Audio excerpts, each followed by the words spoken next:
Bonjour Charles Rimbert. Bonjour Stéphane Vacher. Je suis ravi de te recevoir dans ce magnifique cadre. Je pense qu'on peut apercevoir à travers la vitre. Même si on va plutôt se focaliser sur toi aujourd'hui que sur le paysage. Le paysage, après, nos festivaliers pourront le découvrir au mois de juillet, donc du 4 au 7 juillet.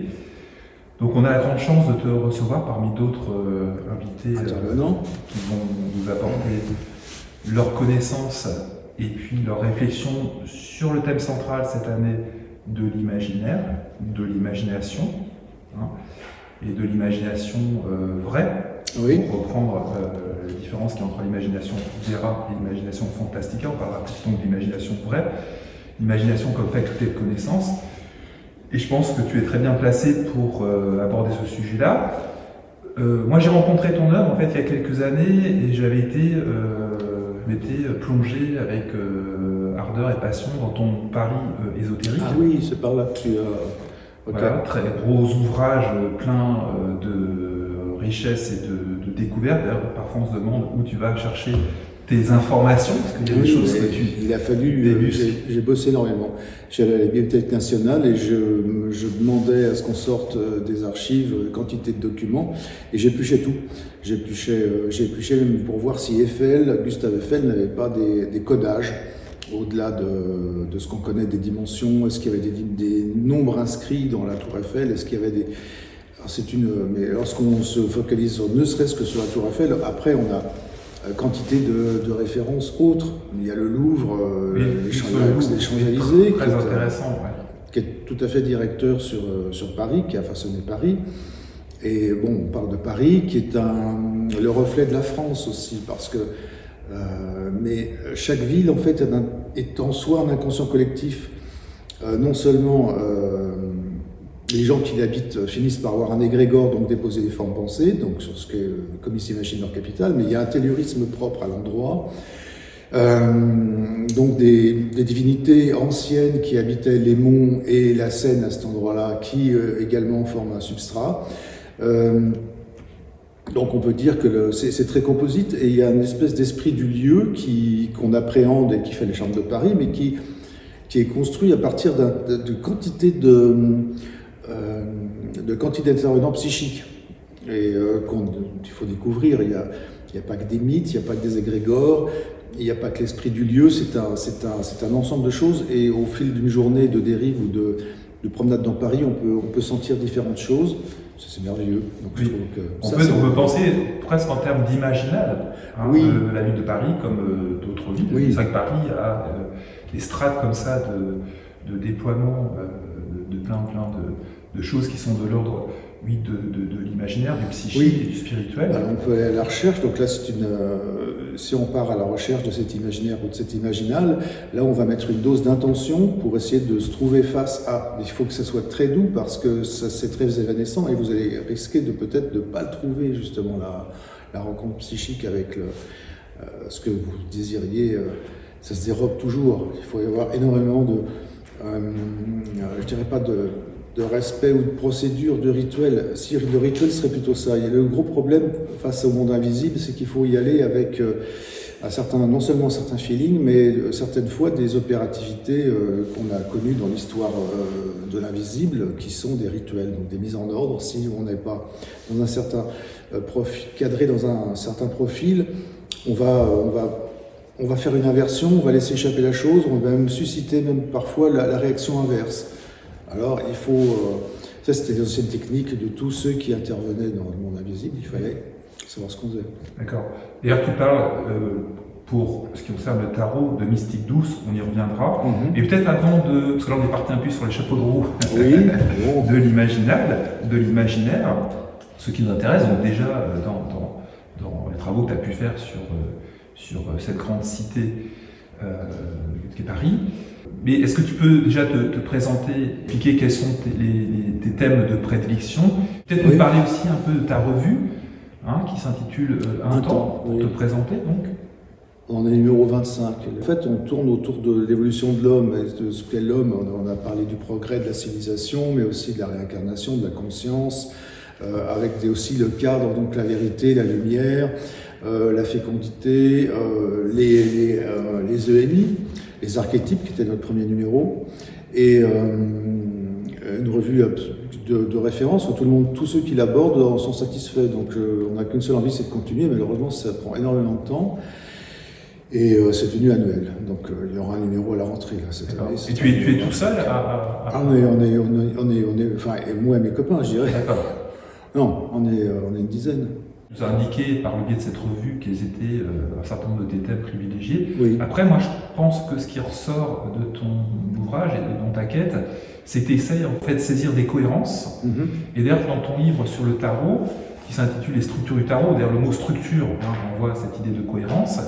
Et puis tu parles à un moment donné, je ne vais pas te citer exactement dans le texte, mais tu parles de cohérences qui font écho à celle de l'unus mundus. Absolument, oui. Alors, est-ce que tu peux nous expliquer ce que c'est que cette unus mundus, auquel, donc, certaines dimensions de notre réalité font écho? Oui, c'est ça. Ça a été discerné par Jung et Marie-Lise Franz, l'unus mundus. C'est un petit monde qui représente le grand monde. Avec le tarot en particulier, on a on postule, on met en convention mentale que le monde, tout ce qui peut intervenir dans le monde va être représenté dans une sphère de possible, donc une sphère de possible qui est représentée par les arcanes du tarot, lesquels on sait très bien depuis pas mal de publications, sont très herméneutiques. On rentre dedans et on peut s'y perdre pendant des semaines, des mois, des années. Et donc le tarot est toujours ouvert avec ces symboles qui sont extrêmement puissants parce que c'est relié à toute une problématique. Donc, il y a énormément de bonnes publications quand on fait sur le tarot. Et puis il y en a certains aussi qui l'ont réduit, et c'est pour ça que je parle dans ce livre des choses qui ne sont plus le tarot, qui sont des oracles. Alors ça marche aussi. Parce que je suis absolument persuadé que tout un chacun a la capacité de voir son avenir et donc de s'approprier son destin. Parce que les hommes dans l'Antiquité cherchaient à savoir l'avenir pour pouvoir influer dessus. Ils n'étaient pas victimes du destin. Il y a plusieurs sortes de destins, j'en parle dans le livre, qui est le destin fixé, le destin muable, et puis un espèce de destin psychologique qui représenterait ce qui n'est pas arrivé à la conscience, comme disait Jung. C'est-à-dire qu'on a l'occasion d'être placé dans notre vie sur des situations qui vont faire des rappels, et puis il faut également sortir de certains hypnotismes, conditionnements, et ça pour se réaliser soi-même, et donc se libérer des influx précédents. Oui. Et tu dis aussi une chose très intéressante dans ton livre, tu dis que justement les symboles, qui sont des représentations, qui sont des réalités aussi, donc des on clés. peut percevoir, mais sont des portes d'accès, sont comme des portes d'accès synchrones avec une autre dimension, donc ce fameux unus mundus, donc c'est une porte d'accès. Et justement, le tarot, dont on va parler maintenant, c'est un moyen assez pratique, parce que déjà, il n'y a pas besoin de sortir de chez soi, tous les éléments sont contenus dans un petit espace, et on peut en effet donc simplement regarder les images et se laisser entraîner en douceur, parce que tu dis que le tarot, j'aime beaucoup cette expression, une mystique douce de relation avec l'autre dimension, donc par les jeux de cartes, et toi tu travailles sur le tarot, parce qu'on verra qu'on aura un autre intervenant qui nous parlera du jeu plus banal a priori des 52 cartes, qui sont moins figuratives, mais donc cette porte d'accès et cette mystique douce du tarot, tu peux nous en parler un petit peu plus précisément? Oui, parce que tu as dans le tarot, tu as 4 lectures possibles qui ont structuré le bouquin. Tu as la lecture littérale, l'allégorique, symbolique, la morale et puis la mystique. C'est des classifications qu'on a retrouvées. C'est Madeleine Lazare qui a commencé à en parler il y a quelques dizaines d'années à propos de Rabelais d'ailleurs. Je faisais une lecture de Rabelais aux 4 niveaux et on s'est aperçu qu'on pouvait appliquer cette méthode de 4 lectures à la Bible, aux évangiles. Enfin, c'est maintenant très vaste, très répandu. Et ça a structuré une approche quadripartite de ce qu'on voit comme ça, de dimensions symboliques derrière, de l'impact ensuite éthique et concernant soi, et puis le mystique proprement dit, qui est, je dirais, cette mystique, c'est un déblocage de son inconscient. Donc, même si on n'est pas entièrement déconditionné, libéré, si on n'a pas, comment dirais-je, fait un gros travail d'analyse ou de yoga ou de développement personnel, on peut néanmoins commencer soi-même à s'ouvrir parce qu'on autorise son inconscient à aller dans des domaines qui ne sont pas ceux de tous les jours. C'est ce qui fait le succès justement des oracles, qui sont des formes tout à fait. Donc réactualisées, on pourrait dire modernisées, simplifiées, peut-être encore plus douces que le tarot, qui a quand même une certaine sophistication. On peut imaginer sans avoir la peur de devenir fou. Parce que c'est ça la peur. Certaines personnes disent oui, mais si je lâche prise, si je n'ai plus mes repères, où vais-je me perdre? Oui. Le côté miroir, c'est forcément quelque chose de terrifiant. Tout à fait. Oui, en plus, il y a les dimensions du sacré. Alors, le mot sacré, c'est un mot très pesant, mais qui revient de toute façon, qui va revenir après au fait qu'on a tous un inconscient transcendant. Ça, c'est Viktor Frankl a essayé de l'amener. Jung n'aimait pas trop parce qu'il avait lui-même des communications, il avait une approche très, pas mystique, mais il travaillait en tout cas sur les mythes. Mythe et mystique n'étant pas le même mythe, ça renvoie à mythos. Et puis la pression de Freud aussi, je pense, qui l'a empêché d'aller peut-être. Oui, c'est ça.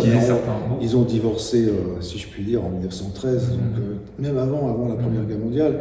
Il y a un très bon livre, le meilleur livre peut-être de biographie sur Jung. C'est un livre de Der Dober qui s'appelle Jung, tout simplement. Mais c'est un gros bouquin de 1000 pages qui explique. Et alors on voit très bien de toute façon les divergences, parce que dès le départ, Jung avait une dimension supérieure de Freud qui voulait voir l'énergétique comme uniquement sexuelle. Et l'énergétique, ce n'est pas que Swadhisthana, ce n'est pas que le chakra 2, c'est les 7 chakras. Alors pour revenir au tarot, alors déjà ce qui est intéressant, je ne sais pas si tu le sais, mais que donc, notre festival a lieu dans la commune de Livaro, donc Fervaques et commune de Livaro, Pays d'Auge. Et Livaro, moi je m'en suis aperçu l'année dernière, en fait c'est l'anagramme de tarot de la vie. Livre étant un principe qui tord d'ailleurs, un principe envoie au soufre, donc on a déjà là une petite condition favorable à la réflexion sur nos sujets. Tu nous rappelles que le tarot a plusieurs fonctions. Oui. Alors, fonction, tu nous dis psychologique, artistique et divinatoire. Oui, parce que ça fait peur la divination. Alors que c'était très répandu dans d'autres cultures ou même dans l'Antiquité. C'est en rapport de toute façon justement avec des portes qu'on ouvre.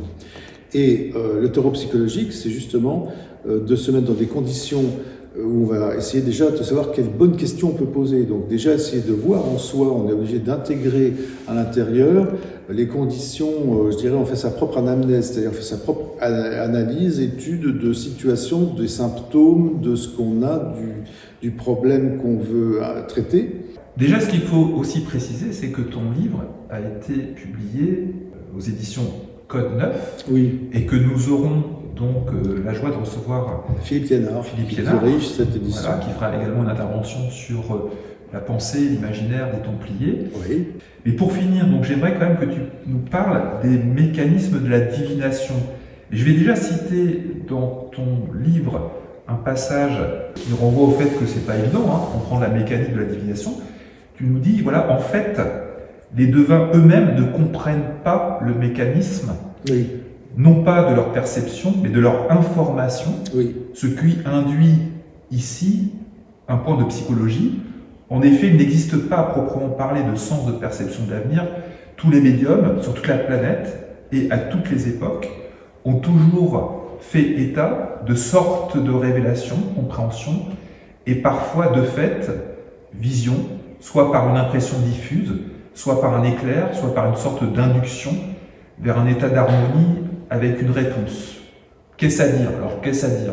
Oui, absolument, parce qu'on ne peut pas être sûr de rien. On est complètement à côté de la physique et de la réalité. Et pourtant, il faut que ce soit vrai. Et pourtant, ça correspond à une voie interne qui va toucher notre individu et dont on va être persuadé. Pas persuadé, mais ça, c'est le problème de la croyance. On ne s'appuie vraiment sur des choses que ce qui conforte et qui élimine les peurs. Mais là, c'est pas une persuasion, c'est une persuasion douce. C'est pas quelque chose qui est bouleversant, c'est quelque chose qui parle profondément Et on a, devant ce flash d'information, on a le sentiment d'une vérité, d'une correspondance avec notre être. Et on sait, parce qu'on a demandé aussi à être mis en rapport avec ça. Notre inconscient individuel, lui, doit savoir trouver la finesse de correspondance dans toute la zone d'information, d'idées qu'on peut avoir, et donc d'idées imaginaires, qu'on taxe d'imaginaire, enfin, parce que c'est tellement vaste que c'est des représentations imagées, souvent d'ailleurs, et lorsqu'on a le flash, un flash d'information, il faut pouvoir le retenir. Alors, il n'y a pas un vocabulaire psychologique expliqué, normé, pour parler de ces phénomènes. Ce qui fait que beaucoup de voyants, de médiums vont dire ben oui, mais j'ai l'information, hein, vous savez, ça m'arrive comme ça. Hein. Après, ils peuvent utiliser des supports et des aides, donc des oracles, des outils. Peut-être éventuellement il faut qu'il y ait un fétiche, hein, mais c'est les formes primaires de la religion. Et de la reconnaissance dans la nature ou dans notre environnement de forces psychodynamiques qui peuvent être, qui sont toujours psychiques, mais qui sont mentales, qui interviennent par le mental. Alors on les retient et on les trie par le mental, ou on les laisse passer dans l'inconscient, et l'inconscient se charge de nous les traduire et de nous matérialiser. D'accord. Donc le tarot, c'est en quelque sorte une grammaire, peut-être un langage. Alors c'est aussi une clé d'accès, oui. Comme tu disais, à une sophistiqué. notion douce. Oui, oui. Puis en même temps, c'est quand même peut-être aussi une aide à formuler. Ah oui, c'est une aide à formuler, parce qu'il est déjà codé, parce que finalement on le connaît, parce que bon, les personnes qui pour la première fois sont face à ces images ressentent bien, hein, de toute façon, une charge, quelque chose qui est une charge psychique, il ne faut pas se le cacher. Plus tu le connais, plus tu interviens. C'est des cartes que tu as vues 10 fois, 100 fois, et néanmoins, quand tu la retournes, elle te parle, elle va te sauter comme ça, elle va dire ah oui, ah non, ah oui, ah ouais, là oui, ça. Bon. Oui, c'est la puissance du symbole. Ça répond. Ouais, oui, le symbole est là, voilà. Le symbole est complètement vivant, oui, tout à fait. Est-ce que ça t'arrive parfois, parce que toi tu pratiques en fait, hein, bah oui, quand même. On te comprend. C'est difficile façon d'en parler sans pratiquer. Et une fois, Jocelyn Morrison me fait ah mais tu l'avais caché, Charles, ça va très bien. Oui, on le devine de toute façon. Il n'y a qu'à te lire. Bon. Et est-ce que ça t'arrive de voir des détails que tu n'avais jamais vus auparavant? Ah oui, oui, bien sûr. Oui. Et grosso modo, il répond alors à notre ami. Me disait mais ça marche à tous les coups. Je dis oui, ça marche à tous les coups. Simplement des fois on ne veut pas lire et on ne peut pas lire et on a une réponse. Bon, alors le tarot lui-même s'énerve. Si on lui pose 2 fois la même question, il envoie un 9, un 15, un 22. Donc le 15 c'est l'énervement, le 22 c'est la divagation, le 9 c'est la lourdeur. Il s'énerve, il répond lui-même, il dit mais tu m'as déjà posé la question, donc bon, il vaut mieux noter. Il faut noter, et en plus après ça, on s'aperçoit que bon, ça colle bien. Est-ce que ça peut t'arriver aussi d'avoir en fait une information que tu ne comprends pas, absolument, que tu ne peux pas transmettre? Absolument. On peut rajouter des mineurs qui ont elles-mêmes donc le symbolisme air ou terre feu, donc toujours l'amour, l'argent, l'énergie et le travail. Pour clarifier en fait. Pour clarifier, c'est ça. Et alors suivant le numéro, évidemment, le nombre de la mineure, tu vas avoir une notation, puisqu'on retombe sur la numérologie de base. Donc tu as le 10 de cœur, bah, ça repart, je veux dire, ça s'aère, quoi. Par contre, si tu as un bon, comment dirais-je, un 6 d'épée, les énergies, elles sont toujours remontées, là. Donc, oui, il faut savoir arriver à trier ce qui t'est donné. Et puis après, il y a le problème aussi de la réception de l'information. Ah oui, alors la réception. Donc ça, c'est le problème des résistances. Oui, en fait, oui.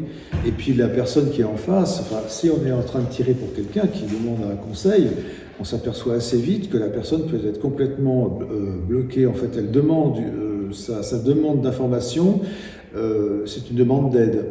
Et puis, et si on lui donne des recommandations, elle va pas forcément les suivre, ou alors elle va s'empresser de faire exactement l'inverse de ce qu'on lui a recommandé. C'est sidérant.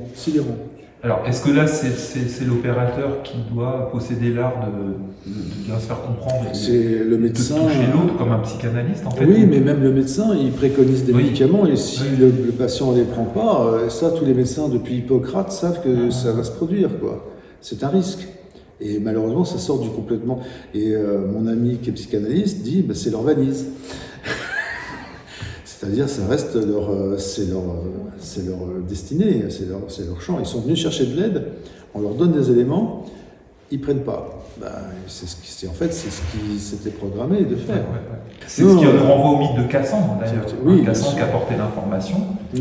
qui est reliée d'ailleurs à Apollon. Et puis, en fait, le problème, c'est que, parce qu'elle-même est trop proche des humains, elle a eu un contre-don de la part d'Apollon qui fait qu'il la condamne à ne pas être écoutée, bien qu'elle ait l'information. C'est ça, absolument. Oui, tout à fait. Et ça résume un petit peu la situation des humains. On est en mesure de capter les informations, mais le problème, c'est qu'il y a un aveuglement. C'est exactement ça, Stéphane. Exactement. Alors, le fait déjà de venir chercher de l'aide, c'est quand même un pas qui est fait pour alléger peut-être la valise.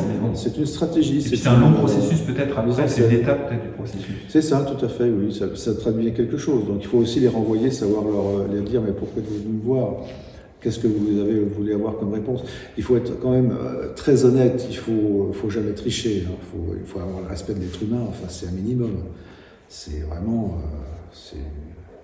aime-toi comme tu aimerais qu'on t'aime. Enfin, aime ton prochain comme tu aimerais qu'on t'aime. C'est quand même un prérequis de base. Eh bien, écoute, je te remercie, Charles, pour cette intervention. Oui, si tu veux, on peut écouter. Qu'est-ce qui vous fait aller vers un jeu plutôt qu'un autre? Il y a un modèle qui est le modèle, alors je vais t'expliquer. Il va de soi que quand je parle du tarot, c'est toujours par référence au tarot canonique, celui qu'on nomme être le tarot de Nicolas Convert, qui date en fait, il est assez récent, il date du XVIIe siècle.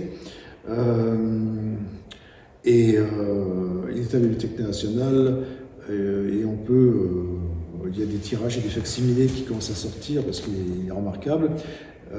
Et c'est celui qui est à mon sens le plus porteur parce que tous les autres en fait dérivent de sa graphie. Même Paul Marteau l'a repris, donc le tarot Grimaud qu'on connaît. Alors j'étudie les différentes déclinaisons d'oracle moderne et je parle de Marteau effectivement. Avec certains tarots qui ont des distorsions qui oui, il y a des distorsions. Alors c'est ça, il faut aller vers l'idée qu'on a le jeu de tarot le plus pur possible. Ça aide vraiment parce qu'on se dit là on est dans la vérité. Et on n'en doute pas. Et surtout, donc l'œil va circuler, comme je disais, c'est quand même des planches xylographiées on connaît très bien ces graphismes, mais l'œil va circuler et tout à coup, toc, le petit oiseau posé sur l'arbre, sur la lame 17, que certains ont appelé un merlot, je ne sais pas pourquoi, ni un merle, ni un corbeau, c'est un oiseau, une silhouette. Tout à coup, il va prendre un caractéristique, on va s'arrêter là-dessus, on va le voir. Alors que d'habitude, il est dans la lame et puis on ne le voit pas. D'autres fois, on va compter le nombre de traits qu'il y a, ou on va se dire... mais certains détails peuvent aimanter ton attention. Ah oui, c'est ça. Et c'est là où l'information se trouve dans l'univers, en fait, le microcosme qui est chacune des cartes. C'est ça, oui. Il y a le microcosme, et c'est donc représentant du Unus Mundus, oui, c'est ça, c'est un microcosme. Tout à fait. Et donc le tarot de Convert est le tarot qu'il faut essayer d'avoir. Le tarot de Grimaud, à défaut, il est partout, on le trouve très facilement, il n'est pas cher. Et puis dès qu'on a commencé un peu à travailler, on s'offre des oracles, bien sûr. Il y a des tarots très colorés. Et puis après, on va vers un facsimilé du Convert, si on arrive à en trouver un plus tard, pour se le réserver et faire des tirages fins, je dirais, par respect. Alors vous avez aussi un tapis, bien sûr. Vous mettez votre bonnet avec des sequins dessus. Je plaisante, bien sûr. Vous ne vous déguisez pas, vous n'avez pas besoin de faire ça. Et on peut ritualiser. On peut ritualiser. Et c'est pour ça qu'il y a énormément de moqueries sur ces personnes qui sont complètement ouvertes et qui cherchent à donner l'impression, faire impression en faisant croire qu'elles sont en marge. Alors que dès qu'elles vont aller faire leurs courses au supermarché, ils ne serviront plus même les bouddhistes, hein, il faut qu'ils se remettent en costume normal, ils ne vont pas y aller en robe orange. Oui, ça fait partie de la ritualisation. Pardon ? Ça fait partie de la ritualisation. Ça fait partie d'une certaine ritualisation. Théâtralisation. Oui. Sous l'analysation. Oui, mais c'est pas neutre. Quelqu'un qui porte des vêtements ou qui met des... D'abord, on sait que pour pratiquer la magie, par exemple, il faut une robe, il faut une ceinture, il faut un chapeau, mais c'est important. Mais pour des raisons qui en iraient beaucoup trop loin.